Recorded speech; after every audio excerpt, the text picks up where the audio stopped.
And it was a great story. It took a very long time. Not a very long time, actually.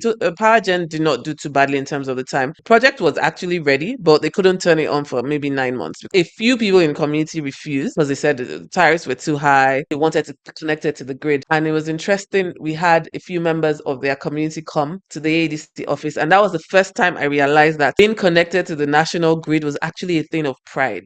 So because I said something and they took serious offense to it. It's like, we're not like those communities that don't have grid.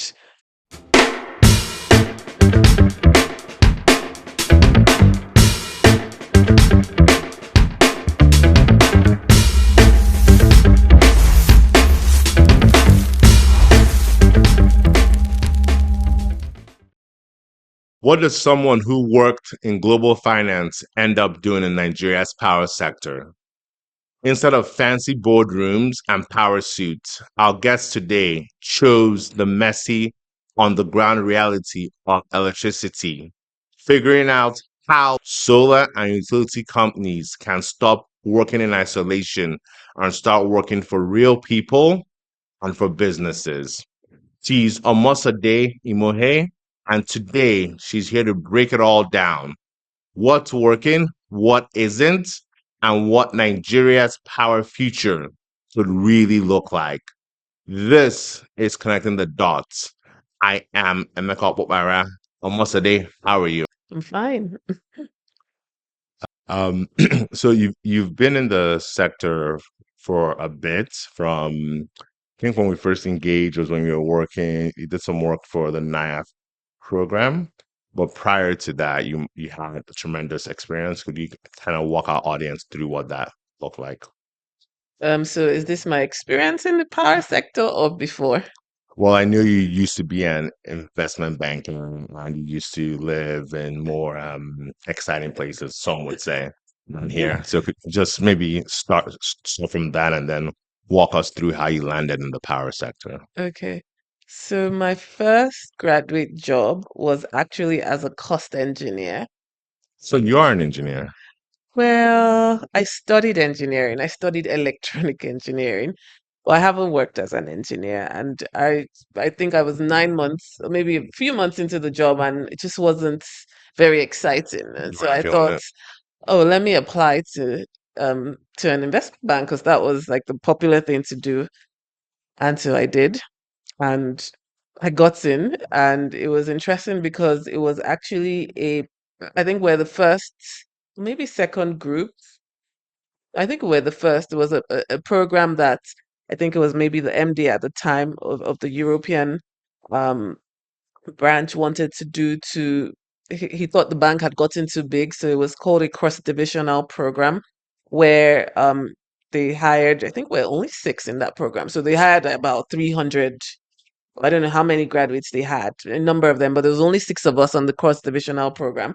And the idea was that we would rotate across the bank Okay. and be exposed to different divisions. And so I was exposed to equity research, um, investment banking, core M&A. I was transferred to Johannesburg to do that. And then I came back for, I can't remember the other one. It was probably less exciting. And then shortly after that, my bosses at Morgan Stanley moved to JPMorgan. And so I moved with them essentially to continue doing basically investment banking in at JPMorgan. And the JPMorgan Africa team has a big office in South Africa. So it was between South Africa and London. And it was a fantastic time. And of course, I was just focused on M&A. But the interesting thing was at that time, I think Jamie Dimon, who was the MD or CEO of JP Morgan, visited Nigeria to see the president. And one of the requests was they wanted to privatize the power sector. Mm, And somehow I was supposed to do all this research and I looked at India, but I wasn't a power sector specialist. It was just work I had did and, handed over to my bosses and I don't know what they did with it. So that was probably my first introduction to the power sector. we're talking 2011, 2012. Huh. So I'm really bad with my dates. Well, But we hadn't privatization was privatized. So we're 2013. 2013. So Okay, so yeah, it was probably a few years before then. And I wasn't even thinking like I wasn't a power sector person. So it was just, work I did and moved on with. And I moved to Nigeria and I wasn't sure what I wanted to do. Why did you move to Nigeria? Oh, because my husband wanted to move. My husband had moved back to Nigeria and we joined him a year later. Oh, interesting. He wanted, and I was miserable for the first year, by the way. Oh my God, I did not want to move. And so I moved back very, very reluctantly, but I'm glad I did. Now, when I look back, of course, I think it was a good decision. And it was good that we moved to Abuja because at the time my husband had moved, he moved to Lagos, which was a bit too hectic for us. So by the time he was moving to Abuja, that's when we decided to come and join him. Okay.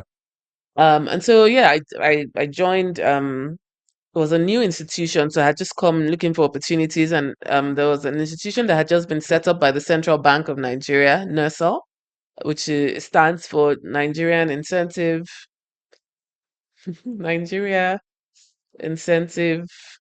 no, I've forgotten now, but it's supposed to catalyze investment into the agricultural lending sector.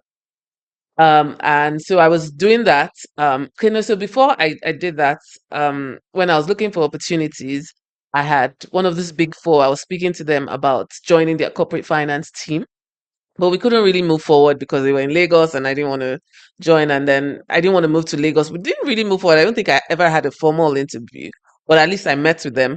And so when AEDC was looking for a corporate finance person, I was already at NERSA and what I heard was, CFO at the time was saying, oh, we don't really have corporate finance professionals in Abuja. And then these big four guys remembered that they had been speaking to me and I didn't want to move to Lagos. So they said, "Why don't you talk to this person, she's Hmm. in Abuja." And so that's Interesting. how, they reached out to me and I was like, AEDC, like the only thing I knew about power was, what I had Yeah. done, that Yeah. my Hmm. paper research. Hmm. But I thought it was interesting because, everybody until you join the power sector has a solution for the Of power course. sector. So Of you're course. like, yeah, sure. Let me go and fix this issue. And, with my bright ideas, there'll be lights everywhere. But interestingly, like I know that when I had the interview, I wasn't really into the whole disco thing, but something that really caught my attention was Abuja 247. That was a project that AEDC had. Basically, I think it was being done with the Office of the Vice President. The idea was to provide 247 electricity to Abuja. And I thought to myself, why not? If I could do this, then, I would have achieved something great, contributed to, Nigeria's economic prosperity. And so it was really fun. I think that was the thing. It was the Abuja 247. So even when people ask me, why would you want to go and join a disco? There's so much uncertainty. I was just focused on Abuja 247. And Abuja 247 was really about using mini grids or distributed energy resources to augment the grid to have 247 supply in Abuja. Was that program successful? How can I put that? Well, the Say, barometer say it started a revolution, right? Because in the end, AEDC did the first set of project, and it was because we're building on that Abuja 7. It evolved into different things, but really it was the start of a lot of things, and probably what the mini grid market looks like today started from that. Hmm. Well, the interconnected mini grid markets. Let me not take credit for the rest. Yes. And so just diving into the that conversation, interconnected grids into the system, that market still really hasn't scaled. Yeah. What are the hindrances to making it scale? Is it finance? Is it technical? Is it capacity gaps? What is it? I think what I've seen is reluctance by the discos. They feel like they are giving up a big part of their network and, they're still very territorial. Um, well, that was my experience initially at AEDC. That started to change. Um, and then the developers that we have, I think they're probably not big enough yet to approach the disco on an even playing field. So disco's talking megawatts, right? And we have even the mini grid regulation goes up to 1 megawatt, right? So if you're talking a 1 megawatt project, if you've been a mini grid developer, you've been doing very small projects. 50 kilowatts, 100 Yeah. kilowatts. And if you've done 1 megawatt, that's really but that doesn't really move the needle for the disco. So I think if maybe we've had big players that could, come and inject some funds into the discos or something, I think it might be a different conversation. But I think that there's just been a reluctance. And okay, so it's one thing for the management and the investors to want to even do it, but then you see that with the way discos work, or what I've noticed, people are scared of losing their jobs, right? So you're like, oh, why do you want to bring someone into my network? And so they come up with all sorts of reasons to convince management why it shouldn't go ahead, right? But in the end, I don't. In fact, the other day, a colleague was telling me he went to the project in Nasarawa that we did, Toto, and he was like, I think he went with a number of international investors, and said it was such a great story, and he was just wondering why we hadn't done more. Like, why are these sort of Is that projects project not? still on? Yes, of course. Could you tell us a little bit more about that? So, um, the Toto Nasara project is a 350 kilowatts interconnected mini grid developed by PowerGen in collaboration with AEDC. It was the first interconnected mini grid in Nigeria, and for that reason, PowerGen probably paid a lot of made a, I say learned a lot from it, right? Because it's the learnings from that would help, improve and scale the market. But that community at the time been without electricity for 10 years. Wow. Yes, because for AEDC, it simply did not make economic sense to invest to, reconnect them. They had been owing for, decades. It just wasn't a viable community. And because we were keen to test, different business models, which, we also got, ADC got a USTDA grant to help us to test the business models. We wanted a pilot, and PowerGen was also willing to try it out. So we assigned them different locations, and I believe they picked that one, and it was a great story.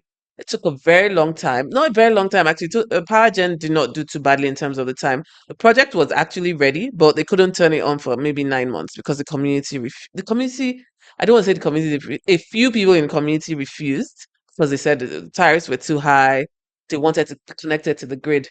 And it was interesting. We had a few members of their community come to the ADC office, and that was the first time I realized that being connected to the national grid was actually a thing of pride. So because I said something and they took serious offense to it. It's like, we're not like those communities that don't have grid. It's like, oh, it's like, so if you're connected to the national grid, You're you're considered like, on your way up. yes. So I was like, oh, because I was telling them about how it was a federal government initiative, REA, and they were like, no, no, no, don't compare us. But yeah, so they didn't want the project to go ahead, and they said even if it went ahead, it had to be in conjunction with the grid. So if there's no light, it's almost like your generator, then you now turn on this mini grid. But you can't ask. First of all, it wasn't designed in that way, and you can't ask them to, any company to sink millions of dollars to be used as a backup, Mhm. right? So there So was this pretty much gave them 24 by 7 power through a mini grid, solar panels, and batteries, yes, and grid.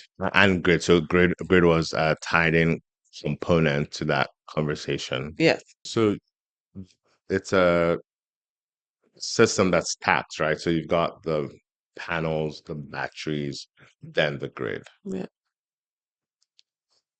To get into the structure of the project, how did you how did you decide which one's primary and which one's secondary and which one's the final fill point? Well, I guess from a design perspective for the developers, and from what I understand, of course, they want to maximize the daytime use So for the solar mhm. panels. And then they sized the battery based on what ADC said was they could make available at night. So basically, that's how they sized their battery, and ADC was supposed to provide electricity at night. Mm.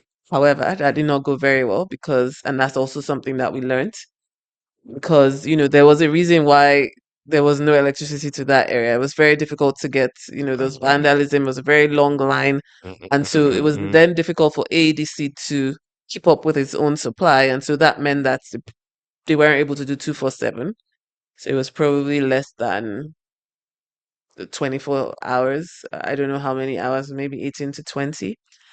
And for the first few months, we just even couldn't get barely we could get barely 2 hours daily, right? from AEDC. Yes. But interestingly, because it was just difficult, just so many stories. So if there's an outage, it's a lot, it's quite difficult. And we're not talking about a lot of money. You're not getting a lot of money from that project. So, how do you deploy resources there? But because at the time it was an important project, I pushed, got management buying, and then we're able to, and the chief business officer for that region was also very great, because by the time we had now adopted a regional structure, explained to her, there are not many communities that can give you this sort of collections every. I mean, it's not significant, but it's a lot more than you can get from a lot of those communities. And so they started trying to get more power then. So it did better. I don't know what it is now, but I'm sure that with the fact that, there's increase in collections, they probably incentivized to keep giving them more.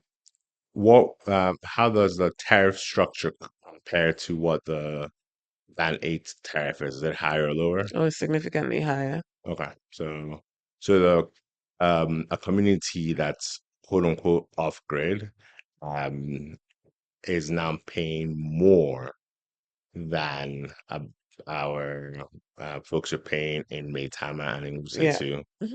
Help me make sense of that.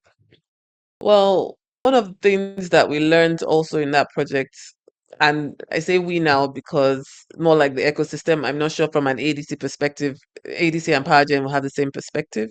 I'm saying PowerGen as in general developer. A lot of the capex was heavy on the distribution upgrade, so that made the project quite expensive, a lot more expensive than it should have been. Okay. So perhaps when selecting projects now, I'm sure developers will be more cautious if there's significant distribution network upgrades required, because that could change the tariff profile significantly. Another thing to note is that even though the tariff is higher, we're talking about a community that had to travel to even go and buy fuel or diesel. They didn't even have one in their community. They buy a black market rates.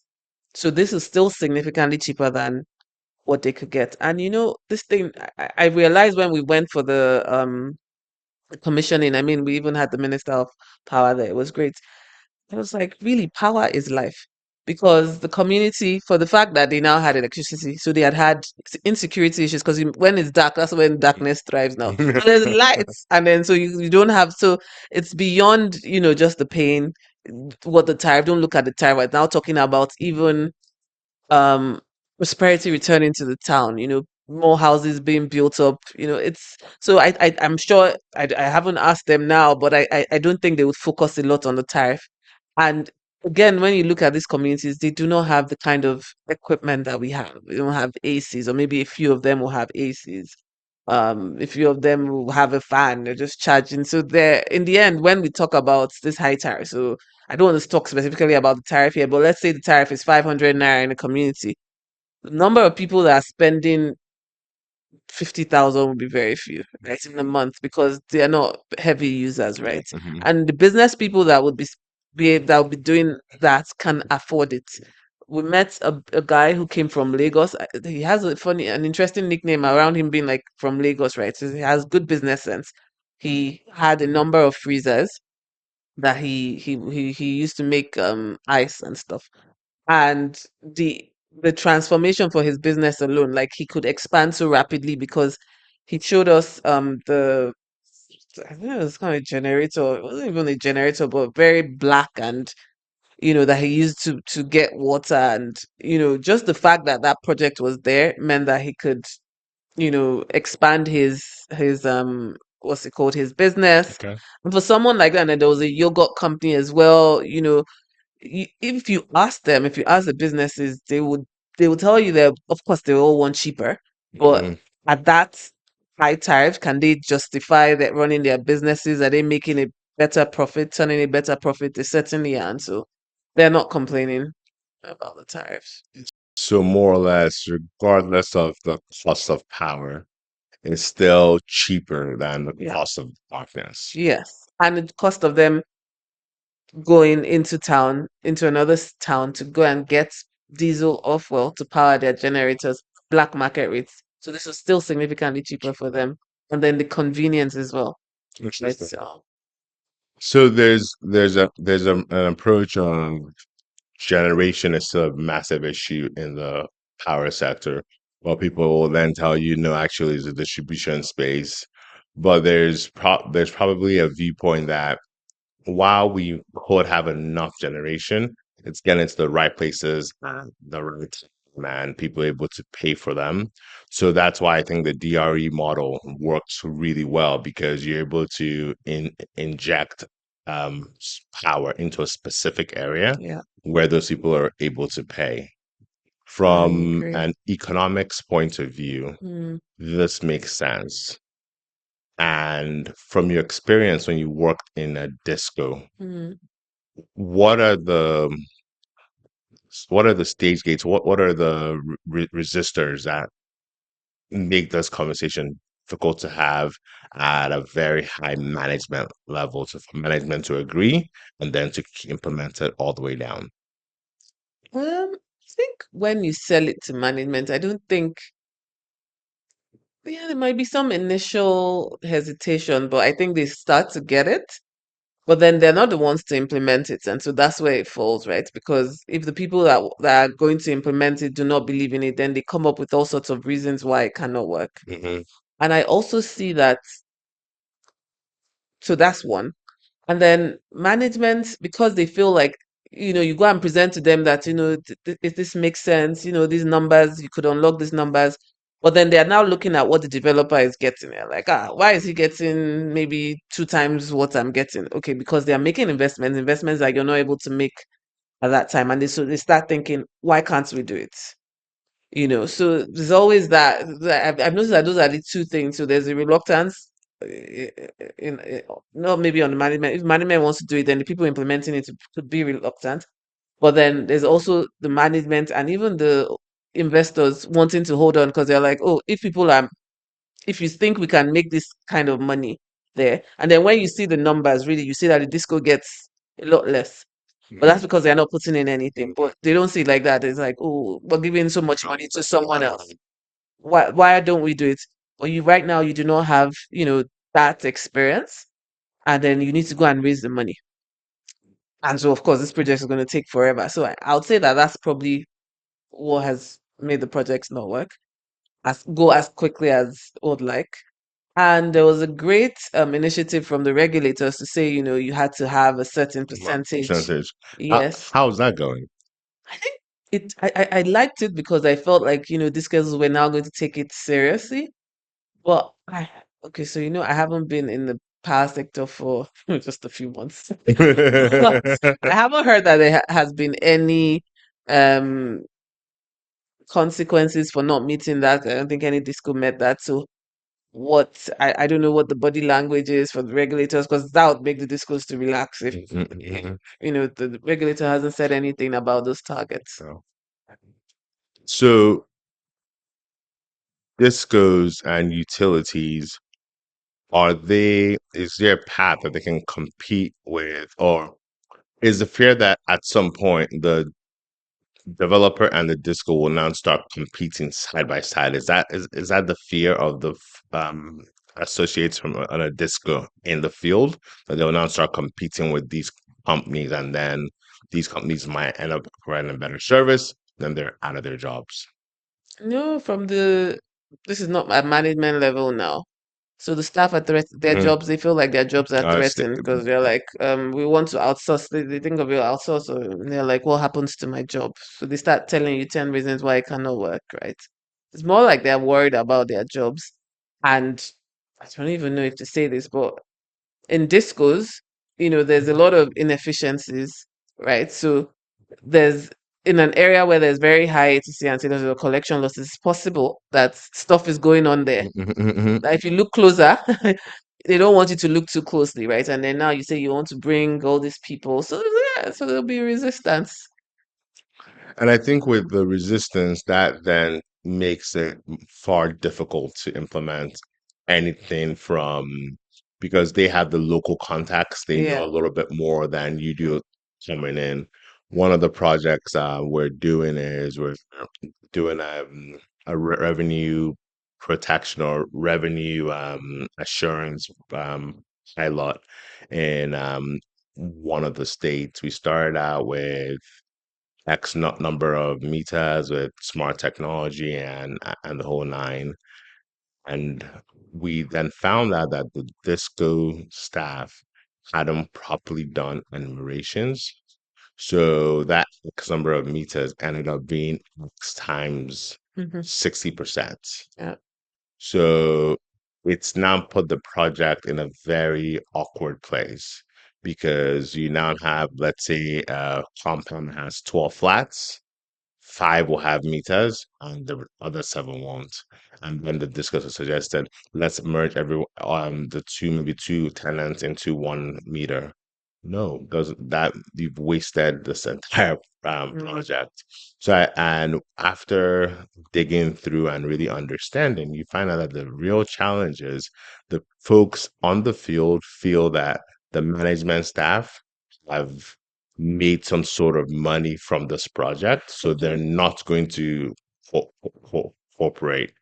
So I think there's a bit of information that doesn't quite get from the management staff to the guys on the field.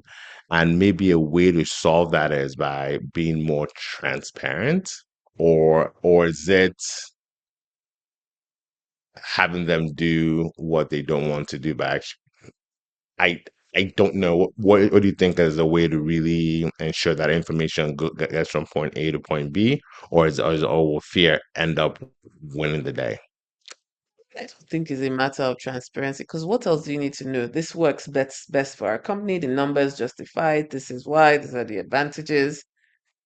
I mean, I don't know what more you could tell them to make them cooperate. It's just really for selfish reasons a lot of times. Like you said, they feel their organs have chopped, so yeah, you're coming to disrupt our own little empires, right? And I think that discos need to be tougher, right? They leave so much money on the table, Mm-hmm. and people know what's going on, right? But it's just, and then I don't know about other discos, but some discos have strong unions as well that you probably don't even want to take that on. But it's a business. It doesn't. It's no longer a public institution, Listen. so you just need to take harsh decisions. And something that I noticed as well when I was at AEDC, um, yeah, I'd go around a lot of awareness because apart from when I left my job as ADC, I was now a DER, appointed a DER team lead by RMI, and so I was supported by GAP. So that was now my primary responsibility, and that helped a lot. So it meant that I wasn't um necessarily bothered about everything else that was going on in ADC because there's a lot goes on in the disco, right? So having someone that was independent of all that actually helped. And so when I'd go and tell all the people why we had to do the projects, why it was great, the funniest thing was all the MDs loved it. They were like, sure, why not?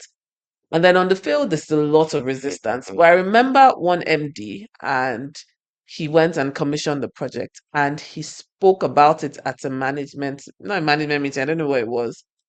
And he was like, these are the kind of projects I want to see. Just that statement, all the people I had gone to meet about projects, they started calling me, but like, I've been Mhm. telling you about it. We have this location in this, I think you should come. From it was just the body language. They could see that, oh, this person liked it. And of course, Nigeria, we want to please our bosses, whether they really believed it, I don't know. So I think even if the management sell it to them, I think, and tell them this is a priority for us. This is how we're going to get out of this mess that we're in. This is how we're going to drive etc and see losses, maybe have incentives, you know maybe then they will start to understand why it needs to happen. But I don't know what kind of information, more information you need to give them for them to understand that this works best for the business, especially if you don't have capex to invest in that particular location. Hmm. Interesting. Um, I think I would like to hear a funny Nepatu story about folks in the field. I don't have nepotism stories because No. I wasn't in the disco that long. For our audience, Nepatu are people who used to work at a disco or have disco experience, but end up just becoming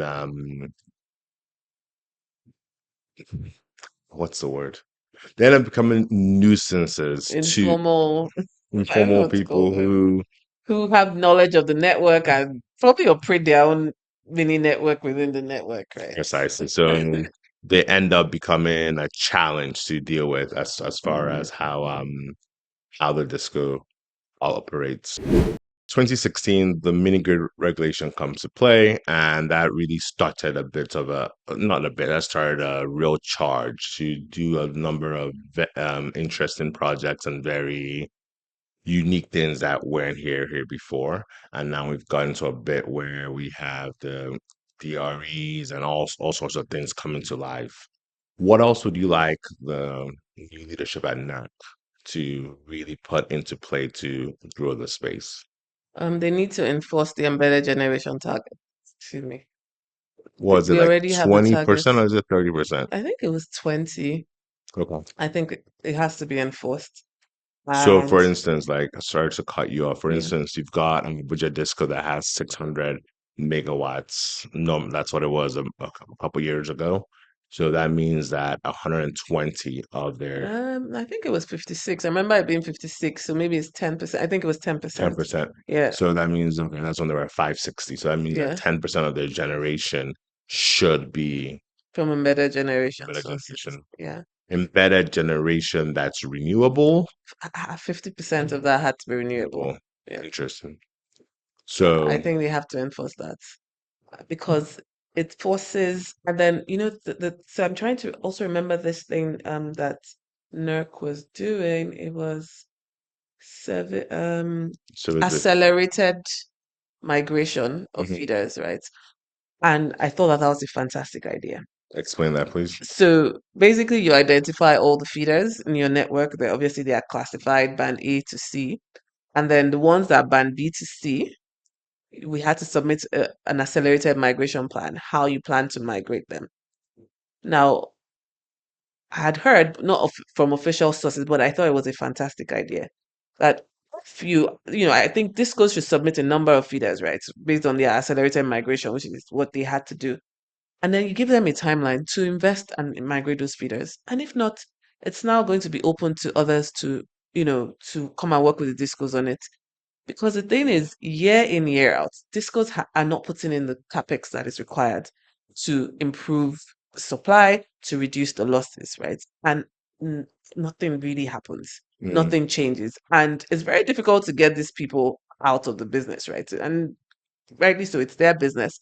But then, should the country continue to suffer because, and it's not their fault that there's no investments, the balance sheet of the discos are not in great shape. So, finance is not going to flow in there, right?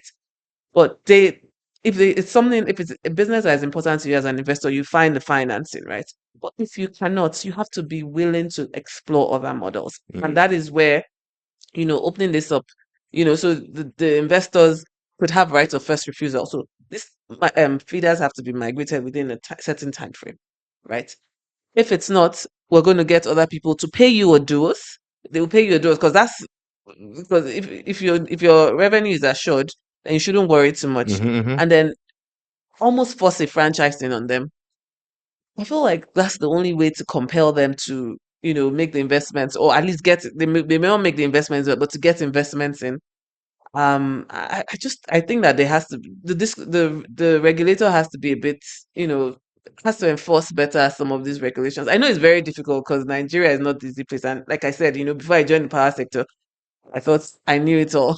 And then, it's almost how, a certain minister said, if you know what you're doing in 6 months, here we are, how many years later? So, yeah, it always sounds nice, right? So I Nice. don't know. Mhm, I think mhm. they should do that, but yeah, let's It's see. not as easy. Yeah. So then that feeds into the work the DARES program is doing by saying part of our funding, we're going to focus on band B, bands D. C, D, and E actually. Yes. Okay. So those three bands as a way to infuse embedded generation to get them at a higher band. Hmm. So that shows that there's a bit of coordination between Yeah. what the disco should be doing and the federal government is supporting them by allowing this program to focus on that. So for that gets me in a place where I think we're making progress. And when I look at the sector 5 years ago to what it is now, there's so many new products, so many new ideas that are bringing us closer Mm. to folks at least having power. And is such a new invention. Obviously, people don't have 24 by 7 power, but at least it's a lot better than it used to be, at least in some areas. Where do we go from here? Where do you see the sector in the next 5 years? Do you see more hybrid opportunities, or do you see the grid as it is, or do you see more decentralized across the piece? 5 years, I hope it will be hybrid, but I don't know if it will be just because a lot of investments are going into the DERs, right? And we're not seeing that level of investments in, strengthening the grid. Or, people say, oh, no country has industrialized without, a central grid. And I agree, but I'm like, you cannot keep waiting. We've been waiting for decades. So when is that going to happen? If we're talking 5 years from now, then investments should have started happening, there needs to be a pathway. It's not going to happen overnight, right? So ideally, it should be hybrid. But I don't know if, enough work is going into, strengthening the central grid for us to be ready in 5 years to have a hybrid system. But I think that's what will be ideal for Nigeria. Mm. I know you're not an engineer. Well, Hmm. put that hat on Excuse me, for I a second. studied engineering, Apologies. electronic engineering Yeah, for that matter. precisely not Hmm. like one of those other ones, right? Very Hmm. focused on what we're doing here today. Why don't we have solar on the grid? Why don't we? I think they're trying to do a few of these They've been projects. trying for like 10 years. Yeah. So But it wasn't, I think from a price perspective, it wasn't compelling, right? We're talking about a country that only we barely just got into cost reflective. Who is going to bear the burden of that? Who's going to finance the solar, right? So now that, we're almost, I think we're cost, I don't know if uh, band A is cost reflective, it should depends be. on who you Yeah. ask. So I think now you can start to talk about solar, and then of course, the technology has improved, so prices have come down. Hmm. So maybe now's a good time, and I know that a number of projects are in the pipeline. That's mm. So when we think about solar on the grid, we land at pricing because those first the 14 solar conversations started out at 17 cents down to 11 down to 7 cents. Globally, 7 cents is not terrible. It's Yeah.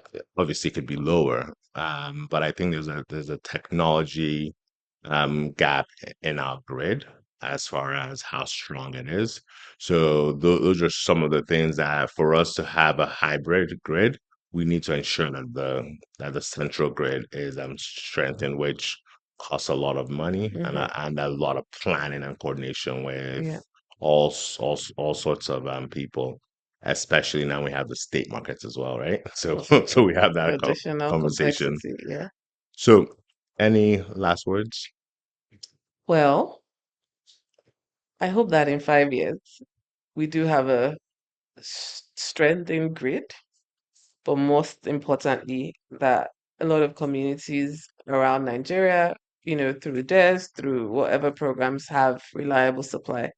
Like community in total, it wasn't 24 hours, but it was enough to Jesus. transform Hmm. communities. So baby steps, and I'm in band A now, and I get almost 20 hours. So we barely put on our generator. So that's progress. So I hope that in 5 years we're able to even have, communities that are completely sorry, that have 24/7 supply. Last question. You have a generator. Why don't you have solar panels?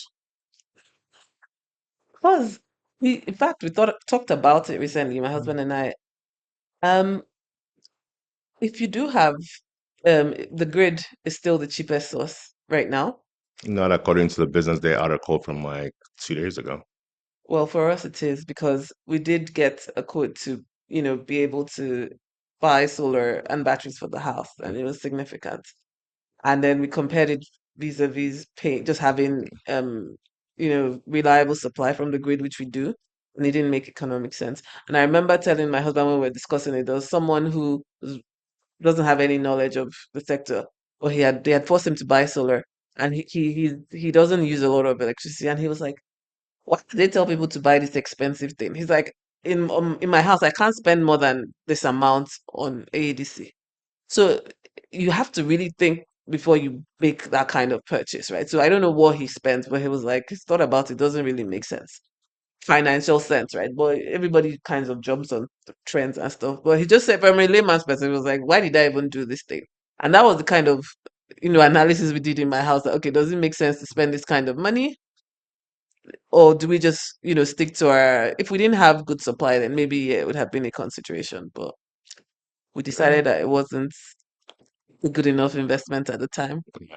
No, it's a conversation that we've had around here, and it's we always land at the financial The structures upfront to costs. get that Yeah. done, and then also just when you now look at the technology Mm, compared to if your solar panel breaks, getting it fixed is probably a little bit more challenging than if your generator breaks yeah. because there's more use cases for people who know how to fix that. Well, solar panels are low maintenance, right? So, Precisely. So mm, we're getting there, but it's just interesting to ask those questions, kind of yeah. understand.